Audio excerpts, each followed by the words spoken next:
여러분, 산업용 보일러 효율이 왜 떨어질까 고민해 보셨죠? 어쩌면 그 답이 매일 보는 그 압력계 숫자 안에 숨어 있을지도 모릅니다. 오늘은 바로 이 보일러 압력 설정, 여기에 숨겨진 비밀을 한번 파헤쳐 보려고 합니다. 자, 지금 이 화면 한번 보실까요?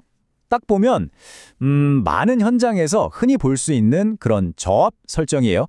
뭐 안전해 보이고 별 문제 없어 보이죠, 그렇죠? 그런데 말이죠.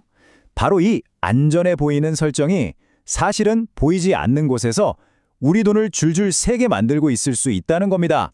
왜 그런지 지금부터 한번 제대로 짚어보겠습니다.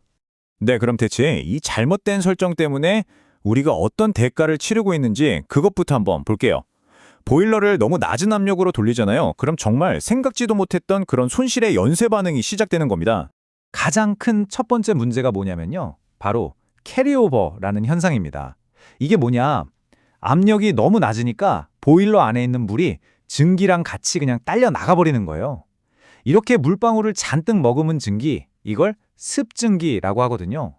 우리가 진짜로 필요한 건 아주 뜨거운 건증기인데 힘 빠진 습증기가 만들어져 버리는 거죠. 그리고 바로 이 캐리오버 현상이 증기 건도라는 아주 중요한 지표를 확 망가뜨립니다. 증기 건도는 말 그대로 증기의 퀄리티, 품질이라고 생각하시면 돼요. 건도가 높아야 진짜 순수하고 강력한 에너지를 가진 증기인데 압력이 낮아서 물방울이 섞여버리니까 이 품질이 그냥 뚝 떨어져 버리는 겁니다. 자, 그럼 이 연쇄 반응의 끝은 어떨까요? 품질이 낮은 증기는 설비에 가서 열을 제대로 전달하지도 못하고 쓸데없는 물, 그러니까 응축수만 잔뜩 만들어내요. 그럼 보일러는 어떻게 해야 할까요? 또 새로운 물을 계속 공급해서 데워야 하니까 쉴 새 없이 연료를 태우는 거죠. 결국 아끼려고 한 설정이 실제로는 그냥 돈을 태우고 있었던 셈입니다. 이게 바로 저하분전의 무서운 숨은 비용인 거죠. 자, 그럼 해결책은 뭘까요? 다행히도 아주 간단하면서도 강력한 원칙이 하나 있습니다. 바로 80%의 법칙입니다. 네, 바로 이 숫자 80% 이걸 꼭 기억해 주세요. 이게 무슨 뜻이냐면 여러분이 쓰시는 보일러의 최대 설계 압력 있죠?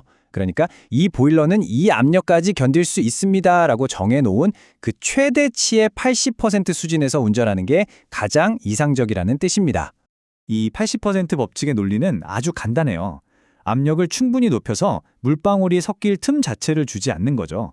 그래서 가장 순수하고 힘 좋은 건증기를 만들어내는 겁니다. 물론 그렇다고 100%에 가깝게 운전하면 장비에 무리가 갈 수 있잖아요.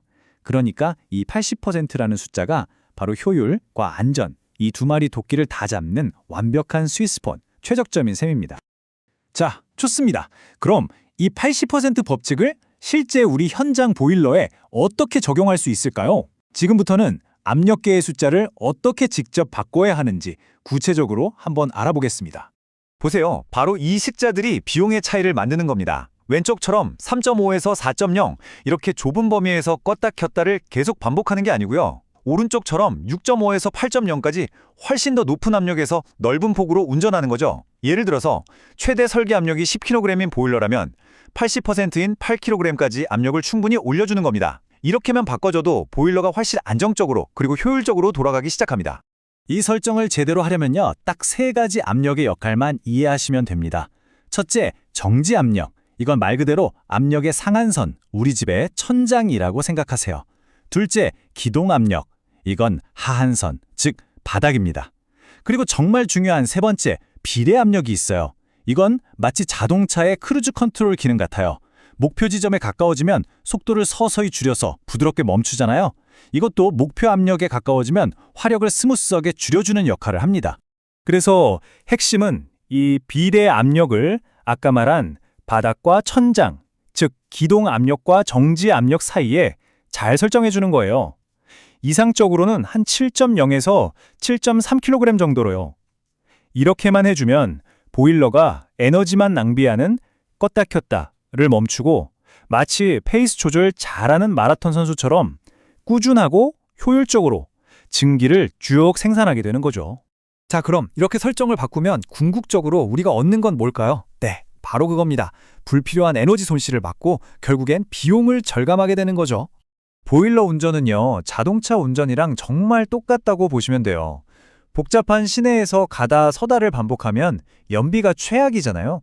보일러도 마찬가지입니다. 이렇게 잦은 기동과 정지를 반복하는 게 바로 시내 주행이에요. 이 그래프에서 보시는 것처럼 어마어마한 에너지를 그냥 길에다 버리는 겁니다. 하지만 압력을 최적화해서 고속도로를 달리듯이 쭉 운전하면 어떨까요? 에너지 손실을 정말 드라마틱하게 줄일 수 있는 거죠. 결국 오늘 이야기의 핵심을 딱 한 문장으로 요약하면 이겁니다. 가장 효율적인 보일러는 연속적으로 가동되는 보일러다.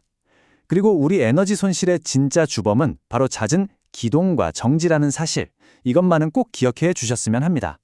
네, 오늘 우리는 보일러 압력 설정이 하는 어찌 보면 정말 사소한 변화가 얼마나 큰 차이를 만드는지 함께 알아봤습니다. 마지막으로 여러분께 이 질문을 한번 던져보고 싶네요. 혹시 여러분의 현장에도 원래 다들 이렇게 썼어 라는 이유만으로 그냥 방치해둔 설정은 없으신가요? 어쩌면 보이지 않는 곳에서 계속 비용을 만들어내고 있을지도 모를 그 설정들 말이죠. 이번 기회에 한번 점검해 보시면 어떨까 합니다.